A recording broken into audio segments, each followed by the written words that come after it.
Sehingga untuk mendapatkan nilai beta dari instrumental variable itu balik lagi ke rumusnya, delta Y dibagi delta X ini sama dengan 2 dibagi 0,5 sama dengan seperti ini.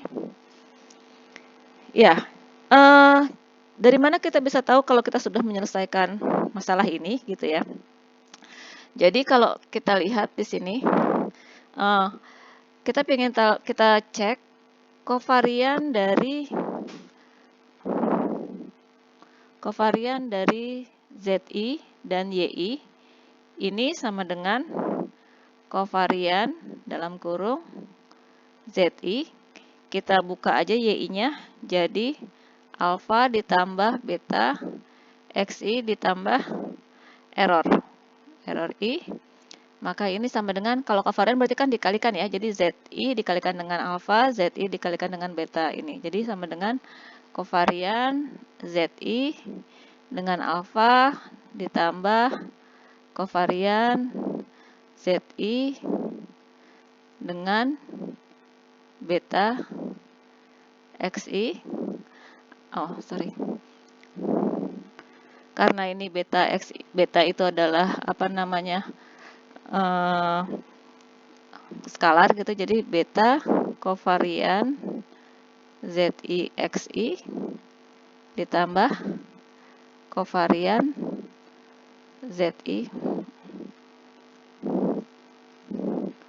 tulisannya berantakan, saya ulangin, ini sama dengan kovarian ZI alfa ditambah beta kovarian ZI XI ditambah kovarian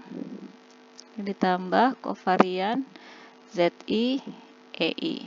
Nah, ingat tadi kalau kovarian antara ZI dengan skalar ini kan nggak mungkin ada gitu ya.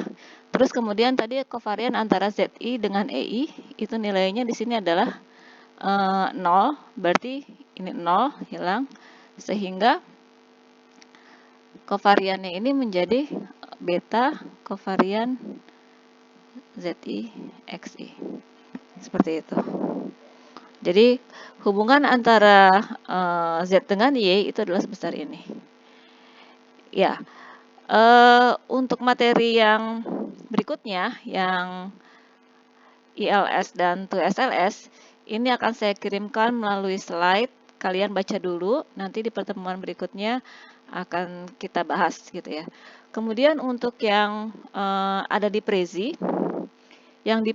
kalau kalian lihat sebenarnya Prezi itu adalah gambaran keseluruhan materi. Jadi itu big picture-nya, semacam big picture-nya tentang sistem persamaan simultan. Big picture-nya sistem persamaan simultan.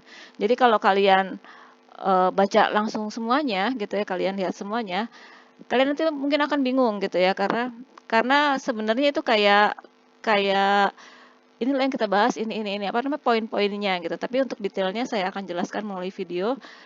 Harapan saya sih sebenarnya kita bisa melakukan perkuliahan seperti biasa, supaya kalian juga bisa nanya langsung ke saya. Tapi kalau untuk sekarang, mohon maaf, ini kan mikrofonnya juga ini kondisinya nggak bagus. Ada suara kayak feedback gitu ya, saya masih belum bisa betulin. Barangkali kalau kalian ada ide kenapa mikrofonnya bisa seperti ini, karena saya cuma pakai headset yang ada mikrofonnya itu aja gitu. Ya, terima kasih. Silahkan dibuat resumenya untuk materi ini. Nanti untuk yang materi ILS, 2SLS, dan 3SLS ini akan saya sampaikan di pertemuan berikutnya.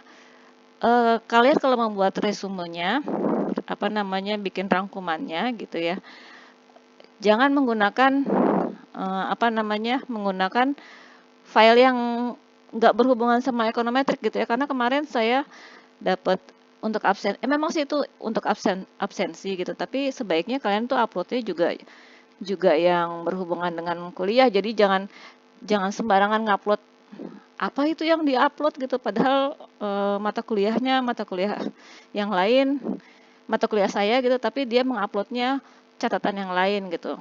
Itu pasti akan saya lihat gitu. Jadi tenang aja, semua pekerjaan sudah akan saya periksa insya Allah. Kemudian untuk nilai UTS, saya akan share di Classroom gitu. Tapi saya minta izin dulu ke kalian. Semua sudah saya periksa, nilainya bagus-bagus. Cuman ini keluar dari target saya karena soalnya kan udah gampang ya. Soalnya udah gampang. Saya targetnya itu rata-rata kelasnya itu 81, 85 gitu. Rata-rata kelasnya 85, tapi ternyata tidak mencapai target gitu. Jadi padahal itu soalnya udah sangat mudah gitu. Sudah dibuat oleh tim semudah mungkin karena kan kalian ada PKL, kemudian nggak ada apa namanya minggu tenang gitu. Jadi kita sudah membuat soal ya yang tidak memberatkan kalian lah gitu. Tapi ternyata masih ada yang nilainya aduh sebaik gimana ya, harusnya nggak segitu gitu, tapi kok masih masih apa namanya masih jelek. Yang 100 sih ada yang 100 itu, jangan khawatir. Tapi kan ranknya jadinya terlalu besar gitu kan, ranknya terlalu besar dan tidak mencapai target saya gitu. Saya targetnya tuh rata-rata kelas itu 85. Ya, gitu saja. Mungkin videonya nggak lama. Mudah-mudahan kalian bisa bisa paham untuk masalah ini, untuk instrumental variable.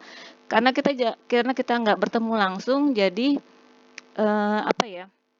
Kalau saya tambah lagi untuk 2SLS-nya nanti kalian malah lebih nggak paham lagi. Oh ya, untuk referensi saya menggunakan buku Gujarati. Jadi kalian silakan baca buku Gujarati. Itu referensinya cukup cukup bagus gitu ya. Karena banyak contohnya.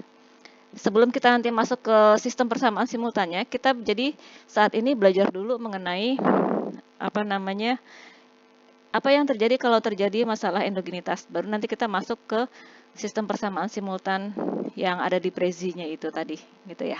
Ya, terima kasih. Assalamualaikum warahmatullahi wabarakatuh. Jaga kesehatan kalian. Mudah-mudahan wabah virus corona ini segera berakhir, gitu ya. Amin.